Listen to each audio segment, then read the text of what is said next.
The scorching sun blazed down on the busy streets of New York City, casting long shadows on the pavement. The rhythmic honking of impatient drivers, the hurried footsteps of pedestrians, and the distant chatter of street vendors filled the air with the familiar chaos of city life. Towering skyscrapers loomed over the bustling avenues, their reflective windows gleaming like molten gold in the afternoon light. Amidst this whirlwind of motion, a long line of black SUVs and police motorcycles cut through traffic, a presidential motorcade making its way through Manhattan. Inside Cadillac 1, the armored limousine known as the Beast, Donald Trump sat listening intently to one of his senior advisors, who was briefing him on an upcoming policy initiative. His expression remained unreadable, his fingers tapping lightly on the leather armrest. Decades of business negotiations and political battles had given him the ability to focus, to block out distractions. But not today. Something caught his eye. A fleeting movement on the sidewalk. A small figure, motionless amid the sea of rushing bodies. His brows furrowed slightly as he leaned closer to the window. A young girl, no older than 9 or 10, stood still, her hands clutching a battered piece of cardboard. Her clothes were threadbare, her oversized hoodie stained and faded. Strands of tangled brown hair peeked out from beneath the hood, framing a face smudged with dirt. But it wasn't her appearance that stopped him, it was her eyes. Wide, blue, searching. Not pleading, not desperate, just hoping. He read the sign in her hands. The letters, hastily scrawled yet painfully clear, sent a sharp pang through his chest. Please help. My mom is sick. We have nowhere to go. Trump straightened in his seat, his jaw tightening. Stop the car, he said. The advisor paused mid-sentence, blinking in confusion. Sir. I said stop the car. The motorcade came to an abrupt halt, the sudden braking causing the vehicles behind them to jolt. Inside the limousine, security personnel exchanged uneasy glances. Mr. President, this is a high-risk area, one of his bodyguards cautioned. We should keep moving. Trump didn't respond. He pushed open the heavy door and stepped out, adjusting the cuff of his navy blue suit. The heat hit him instantly, but he barely noticed. As he moved toward the girl, murmurs rose from the crowd. Some pedestrians stopped in their tracks, reaching for their phones to record. Others simply stared, unsure of what they were witnessing. The girl flinched as he approached, shrinking back slightly, her grip tightening on the sign as though it were a shield. Trump crouched down to meet her gaze, his expression softening. What's your name, sweetheart? His voice was calm, gentler than anyone expected. The girl hesitated, glancing nervously at the towering security agents behind him. I'm Emily, she whispered. Emily, Trump repeated, as if committing it to memory. Why are you out here, standing all alone? Emily swallowed hard. I just need someone to help my mom, she murmured. She's really sick, and we don't have a home anymore. A lump formed in Trump's throat. He had met countless people in need before, but something about this child, her quiet strength, her refusal to cry, unnerved him. Where's your father? He asked. Her lips quivered. He died in the war. Silence. The words hit him like a punch to the gut. He took a slow breath, steadying himself. Which war? The Middle East, sir, she said, her voice cracking. He was a soldier, a hero. But after he died, we lost everything. Trump exhaled sharply, his hands tightening into fists. He had heard stories like this before, too many times. Families of fallen soldiers left behind, forgotten, struggling to survive. But here, in front of him, was a child who refused to give up. He turned to his security team, his expression hardening. Get the car ready, he ordered. I want to see where she lives. Sir, this is extremely dangerous, a bodyguard interjected. We can't guarantee your safety in that area. Trump shot him a steely glance. If a child can stand on a street corner begging for her mother's life, then I can take the risk of seeing where she comes from. His tone left no room for argument. If you're afraid, feel free to leave. A tense silence followed. No one spoke. No one dared to protest. Then, Trump turned back to Emily, placing a firm yet reassuring hand on her shoulder. Lead the way, Emily. The motorcade began to move again, but this time, it wasn't heading toward a high-rise conference or an official engagement. It was following the quiet footsteps of a small girl, leading them into a world far removed from the polished streets of Manhattan. Emily walked with purpose, her small shoulders squared with quiet determination, though her grip on her cardboard sign remained firm, as if it were the only thing tethering her to hope. Donald Trump walked beside her, matching her pace, his usually confident stride subdued. His security detail flanked them, tense, scanning every shadow for potential threats. Inside the limousine, Trump's advisor whispered urgently into a phone, making arrangements, but Trump was no longer paying attention to the logistics. His focus was on Emily, on the way she clutched the hem of her oversized hoodie as if it provided some sense of security, on the way her eyes darted around, wary and calculating, as if she had learned long ago not to trust too easily. She was just a child, yet she carried herself with a burden no child should ever have to bear. Trump finally broke the silence. "Emily," he said, his voice quieter than before, "how long have you and your mother been living like this?" She hesitated. "Since last winter," she answered, her voice barely above a whisper. "We stayed in a shelter for a while, but it wasn't safe. Mom got sick there. So we left." Trump exhaled sharply, frustration tightening in his chest. He had seen reports about the failing shelter system, the underfunded programs, the endless bureaucratic delays that left families like Emily's without options. But hearing it from a child, seeing the evidence right in front of him, made it feel more real than any policy briefing ever could.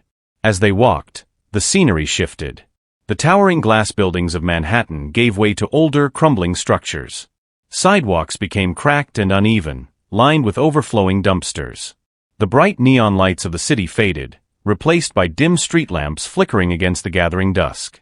Trump's security team grew more rigid, their hands inching toward their concealed weapons. "Sir, we should reconsider this," one of them murmured. "This neighborhood." "I'm not leaving," Trump cut him off. His voice was firm, leaving no room for argument. Emily finally stopped in front of a small, deteriorating brownstone at the edge of a narrow alley. The windows were boarded up, and the door was an uneven patchwork of old wood and rusted nails. A single flickering porch light buzzed weakly above them. She turned to Trump, her EXP. Trump looked at the house, his gaze darkening. He had seen poverty before, but this wasn't just poverty. This was desperation, the kind that swallowed people whole. Emily pushed open the door carefully, as if afraid it might collapse under her touch. Inside, the air was heavy, thick with the scent of damp wood, illness, and neglect. A single dim light bulb swayed from the ceiling, casting weak shadows against the peeling wallpaper. A frail voice called out from the corner, "Emily." Trump followed the girl's gaze toward a small bed against the wall. A woman lay there, her face gaunt, her hollow cheeks flushed with fever. She struggled to sit up, her thin hands trembling. Emily rushed to her side, immediately gripping her mother's fingers. "Mom, it's okay," she whispered. "Help is here." The woman's tired eyes flickered toward Trump, widening slightly in disbelief. "Mr. Trump," she croaked. Trump stepped forward, his expression softening as he crouched beside her bed. "You don't have to say anything," he said gently. "Emily did a remarkable job bringing me here. Now, I need to understand what's happening." The woman swallowed hard, her exhaustion evident. "My name is Sarah," she said. "My husband, Michael, was in the army. He died overseas 2 years ago. After that, everything fell apart." She coughed weakly, struggling to catch her breath. "I got sick. Couldn't work. Bills piled up. And then, we lost everything." Emily clutched her mother's hand tighter. "I tried to help, Mr. Trump," she said, her voice small but unwavering. "I did everything I could. But it wasn't enough." Trump remained silent for a moment, absorbing the weight of her words. His hands, so accustomed to signing executive orders and shaking hands in boardrooms, now rested on the edge of a bed that had no mattress, no warmth. He turned to his advisor, his voice cold and sharp. "I want a full report on their situation tonight. Medical assessments. Housing options. I want solutions, not excuses." His advisor hesitated. "Sir, this is a dangerous area.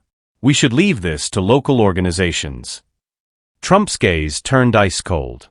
"They don't need promises. They need action. And I'm not leaving until I know they're getting the help they need." Sarah's lips quivered, her eyes filling with tears. I don't know what to say, she whispered. Trump met her gaze, unwavering.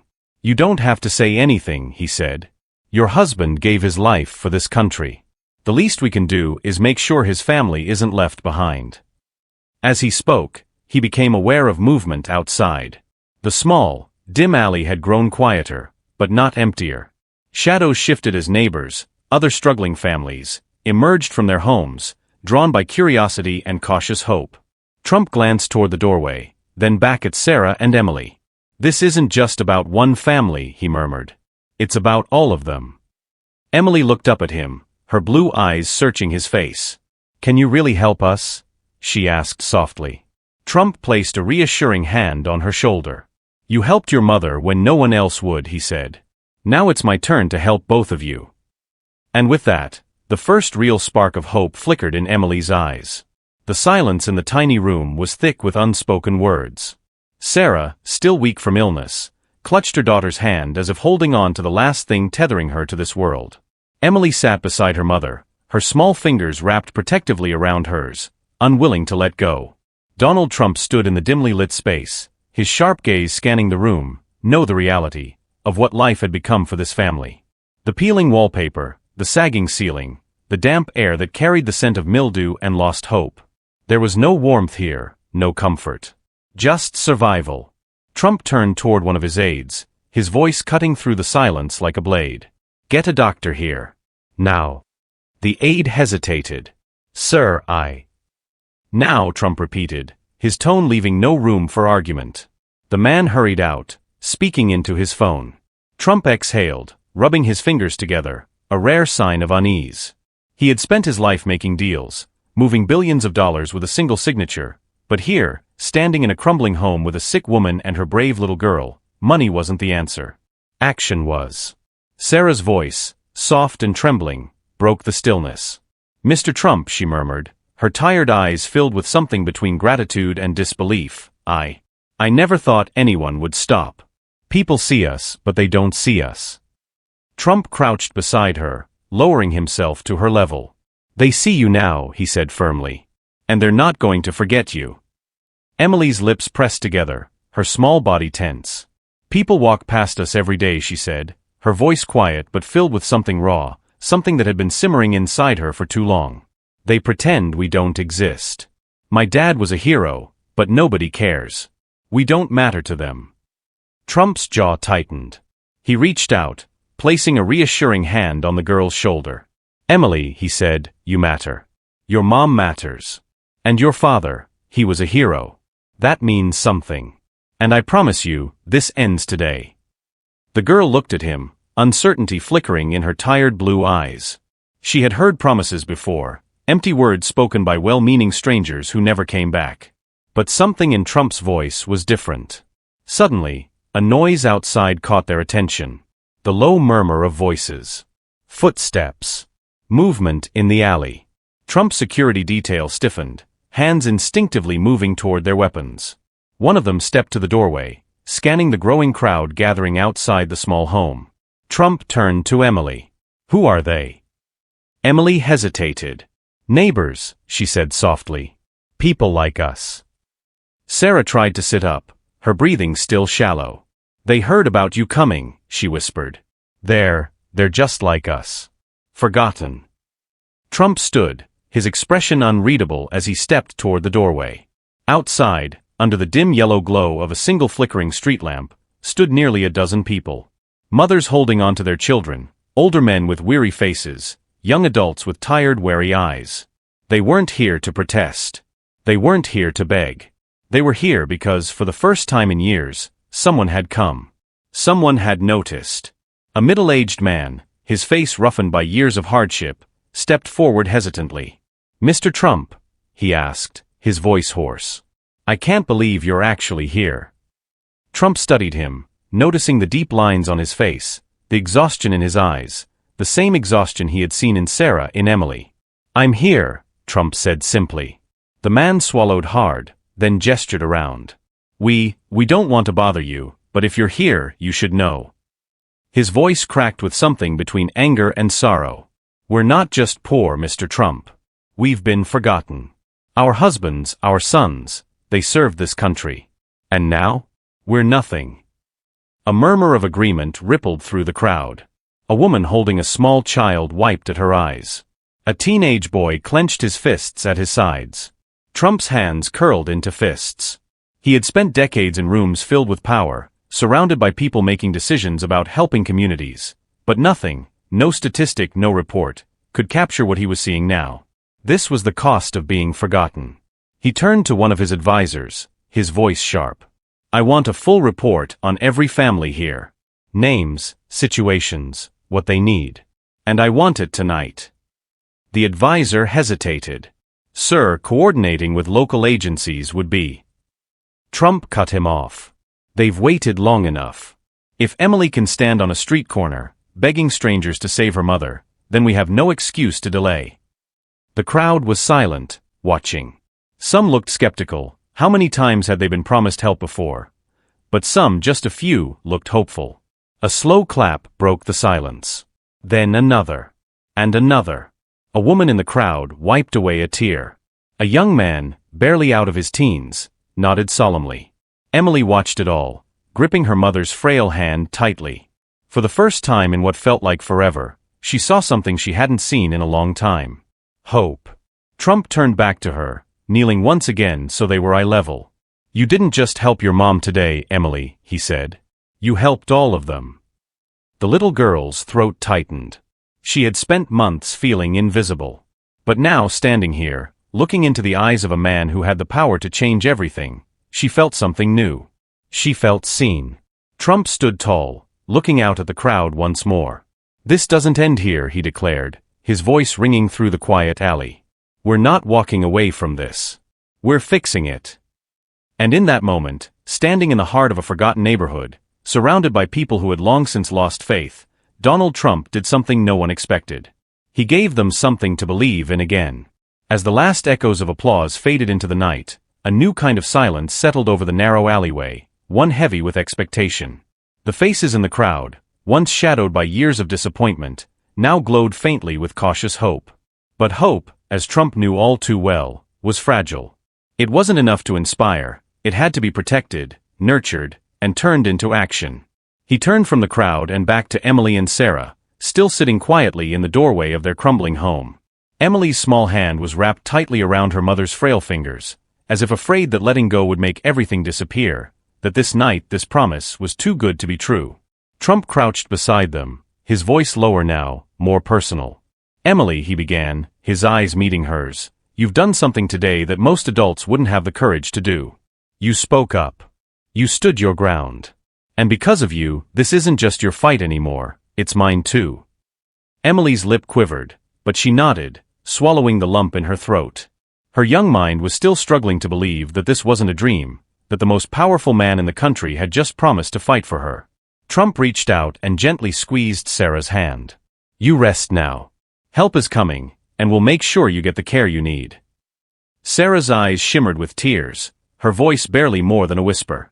I don't know how to thank you. Trump shook his head. You don't have to. Your husband gave everything for this country. The least we can do is make sure his family isn't left behind. He stood, turning to his lead security officer, who still looked uneasy. From this moment on, Trump said firmly, this is my top priority. I want every resource mobilized immediately. No delays, no red tape. And I'll personally oversee every step of this initiative. The officer nodded, but his eyes darted nervously to the growing crowd. Sir, your presence here is attracting too much attention. We can't guarantee your safety if the situation escalates. Trump's gaze hardened. I'm not leaving just because things are uncomfortable. These people have lived in fear and neglect long enough. If I walk away now, it sends a message that I'm only here for show. And I'm not here for show. The officer hesitated, then gave a curt nod. Understood, sir. Trump turned back to the crowd, his voice rising once more, steady and commanding. This isn't just about one family. This is about all of you. No family, especially the family of someone who has sacrificed for this country, should ever have to live like this. You've been forgotten, but that ends today. There was a beat of silence, then the applause began again, hesitant at first, but growing louder, more confident. Tears shone in the eyes of many, their faces reflecting something Trump hadn't seen in a long time in communities like this: belief. Trump knelt once more beside Emily, his large hand enveloping her small one. "You didn't just help your mom tonight, Emily. You helped this entire community. And I promise you, I won't let you down." Emily's eyes filled with tears, but she held them back, nodding solemnly. "Thank you, Mr. Trump," she whispered. As he rose to leave, the weight of his promise settled heavily on his shoulders. He had faced world leaders, negotiated billion-dollar deals, but this was different. This wasn't just politics. This was personal. By the time the motorcade pulled away from the alley, word of what had happened had already begun to spread. Videos of Trump stopping his motorcade to speak with Emily had gone viral within hours. Social media platforms lit up with hashtags like #HopeForHeroes and #ForgottenNoMore. News outlets scrambled to cover the story, with headlines proclaiming, "Trump steps into the shadows to shine light on America's forgotten families." But for Trump, the media frenzy was irrelevant. What mattered now was the action. The very next morning, Trump convened an emergency meeting at the White House. His advisors, still trying to catch up with the whirlwind of the night before, shuffled into the room with files and reports, expecting a routine briefing. They were wrong. Trump stood at the head of the long table, his expression steely. He wasted no time with pleasantries. "I want a full nationwide review of every veteran family in need," he said, his voice sharp and unyielding. "Not tomorrow. Not next week. Now." One of his senior advisors, a man named Bennett, cleared his throat cautiously. "Sir, coordinating something of this scale will take time. We need to work with local agencies, assess budgets, allocate." Trump cut him off with a glare. "They've waited long enough." His voice dropped, low and dangerous. "If a little girl can stand on a street corner, begging strangers to save her mother, then we have no excuse for delays." The room fell silent. No one dared to argue. Trump continued, his tone softening slightly, but his determination unwavering. "This isn't just about Emily and her mother. It's about every family out there living in the shadows, every child who's been left behind while we sit in this room talking about policy. We're not going to talk anymore. We're going to act." And act they did. Within days, the Hope for Heroes initiative had taken root across the country. Major corporations like Walmart, Amazon, and Apple pledged millions in donations to support veteran families. Nonprofits partnered with government agencies to roll out tangible support programs, housing assistance, healthcare access, job placement services. Communities across America were inspired by Emily's courage. In Texas, a schoolteacher donated her entire year-end bonus to help a veteran family in her neighborhood. In Ohio, a retired veteran began volunteering his time to repair homes for struggling families. High school students in California organized supply drives to support children of veterans. The ripple effect was undeniable. What had started as a single act of bravery, a little girl holding a cardboard sign, had become a nationwide movement. Weeks later, Trump stood in front of a packed crowd at the White House during a special event honoring veteran families and those who had contributed to the Hope for Heroes campaign. Cameras flashed, reporters jostled for position, but Trump's focus was solely on the front row, where Emily and Sarah sat, healthier and stronger than the last time he'd seen them. As he stepped up to the podium, the room fell silent. "Emily is a courageous little girl," he began, his voice steady but filled with emotion. "Her story reminded us of something we should never have forgotten, that behind every sacrifice made for this country is a family left to carry the weight. And it's our responsibility to lift that weight, to stand by them, not just in words but in action." He paused, his gaze sweeping the room. "Today, we honor these families. But more importantly, we commit to ensuring that no family who has sacrificed for this nation will ever be left behind again." The applause was thunderous. But for Trump, the sound that mattered most was Emily's quiet, heartfelt thank you as she took the stage beside him, her small hand firmly gripping his. And in that moment, Trump knew, this was more than just a promise kept. It was the beginning of something far greater. Months had passed since that unforgettable night in the narrow alleyway where Emily's quiet plea ignited a fire across the nation. But the echoes of that moment still reverberated through every corner of America. The Hope for Heroes movement had become more than just a campaign, it was a national awakening. Donald Trump stood at his office window in the White House, gazing out across the National Mall. The winter sun cast a golden glow over the city, but his mind wasn't on the view. It was on the promises he had made.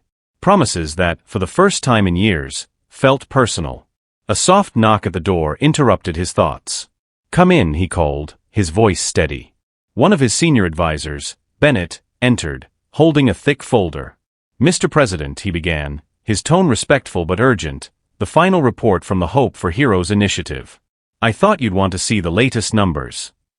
Trump turned from the window and took the folder, flipping it open.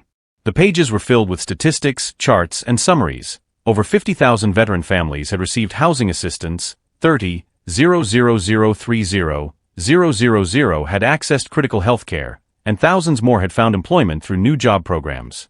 But it wasn't the numbers that caught his attention, it was the photos. Pictures of families reunited in their new homes. Children, once malnourished and hopeless, now laughing in classrooms. Veterans, once forgotten, now honored in their communities. And at the heart of it all was a familiar face, Emily. Her bright blue eyes, once clouded with fear, now sparkled with the innocence and hope of a child who had found safety. Trump felt a tightness in his chest. He closed the folder and looked at Bennett. "This isn't enough," he said quietly but firmly. "We've made progress, but there's more to do. We started this for Emily and her mom, but there are still thousands out there who need us." Bennett nodded, his expression serious. "What's the next step, sir?" Trump didn't hesitate. "We take this national. Every state, every city, every forgotten corner of this country, we make sure no one is left behind." Weeks later, Trump stood at the podium on the National Mall, facing a crowd of thousands gathered for the dedication of the new National Memorial for fallen heroes and their families. The air was crisp, the sky a clear blue canvas stretched above the sea of people who had come to witness this historic moment. The memorial itself stood tall and proud, a bronze statue depicting a soldier kneeling to hold the hand of his young daughter, a powerful symbol of sacrifice and the enduring bond of family. At the base of the statue were the words, "They gave everything. We will never forget." Trump took a deep breath, steadying himself. He had delivered countless speeches in his lifetime, but none like this. This wasn't about politics or power, this was about people. "Today," he began, his voice resonating through the speakers, "we are not just unveiling a monument. We are engraving a promise into the heart of our nation, a promise that those who have sacrificed for this country will never be forgotten, and neither will their families." He paused, letting the weight of his words settle over the crowd. "When I met Emily and her mother, Sarah, I saw more than just a struggling family. I saw the face of every forgotten veteran, every child left behind, every sacrifice that had gone unrecognized. But that changes today. This memorial isn't just for them, it's for all of you." The crowd was silent, hanging on every word. Trump's eyes searched the front row until they landed on Emily and Sarah. Emily was dressed in a simple white dress, her eyes wide and bright, while Sarah held. Trump smiled softly. "Emily," he said, his voice softening, "you taught me a lesson that day. Courage knows no age, and hope can shine even in the darkest places." He stepped aside and gestured for Emily to come forward. The young girl hesitated for a moment, her small hand clutching the microphone nervously. But then she looked up at the crowd, at the faces filled with warmth and encouragement, and found her voice. "I never thought a cardboard sign could change anything," she began, her voice trembling slightly but growing stronger with each word. "I just wanted to save my mom. But now, I see that when we have the courage to speak up, we can change the world." She glanced over at Trump, her eyes shining. "Thank you, Mr. Trump, and thank you to everyone who helped us and so many other families." The crowd erupted into thunderous applause, the sound echoing across the National Mall. Many wiped away tears, deeply moved by the sincerity and bravery of the young girl who had become a symbol of hope for an entire nation. As the applause faded, Trump returned to the podium, his voice steady and resolute. "This journey doesn't end here," he declared. "We will continue to stand for every veteran family, for every child like Emily, and for everyone who has given so much for this country. Together, we are building an America where no one is forgotten." The crowd rose to their feet, a standing ovation sweeping through the audience. It wasn't just applause, it was a shared acknowledgement of a new beginning, a collective promise to carry forward the spirit of the Hope for Heroes movement. Months later, the Hope for Heroes initiative had expanded far beyond what anyone had imagined. States across the country implemented support programs modeled after the movement, bringing hope to families who had long been overlooked. In Texas, a community center dedicated to veterans and their families opened its doors, offering everything from healthcare to job training. In Ohio, volunteers repaired hundreds of homes, restoring not just buildings but lives. And in California, students organized nationwide campaigns to support the children of fallen soldiers. But for Trump, the real measure of success wasn't in the numbers, it was in the faces of the people he met. It was in the letters he received from families who had found hope again, from children who no longer felt invisible, from veterans who finally felt honored. And at the heart of it all was Emily, the little girl who had stood on a street corner with a cardboard sign, asking for a miracle, not just for herself, but for a nation that had forgotten its heroes. As Trump reflected on everything they had accomplished, he knew one thing for certain: this wasn't just a story about one man's compassion.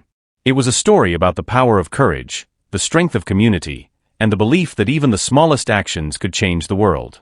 Because in the end, hope wasn't just a word, it was a promise.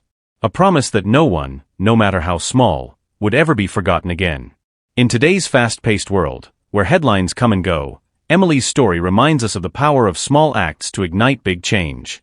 A simple cardboard sign, held by a brave little girl, captured not just the attention of a powerful man but also the hearts of an entire nation. It's a story about hope, sacrifice, and the importance of seeing those who are often overlooked. In a time when many feel forgotten, this tale shows us that one voice, no matter how small, can spark a movement that transforms lives. But this isn't just about Emily and her mom. It's about all the families like hers, struggling in the shadows, waiting for someone to notice. What if we all chose to see them? What if we took a moment to act, just like Emily did? Now, we want to hear from you. How did this story touch your heart? Have you ever witnessed or experienced something similar? Share your thoughts and feelings in the comments below. We'd love to know how you would have responded in Trump's shoes. And here's a question for you to ponder. What do you think happens next? Will Emily grow up to lead her own movement of hope? Will the community continue to thrive, or will new challenges arise? Could this spark even greater change across the nation? The possibilities are endless, and your imagination can shape where this story goes from here. If this story inspired you, don't forget to like, subscribe, and share this video with your family and friends. Let's spread the message of compassion and hope, one story at a time. Your voice matters, just like Emily's did.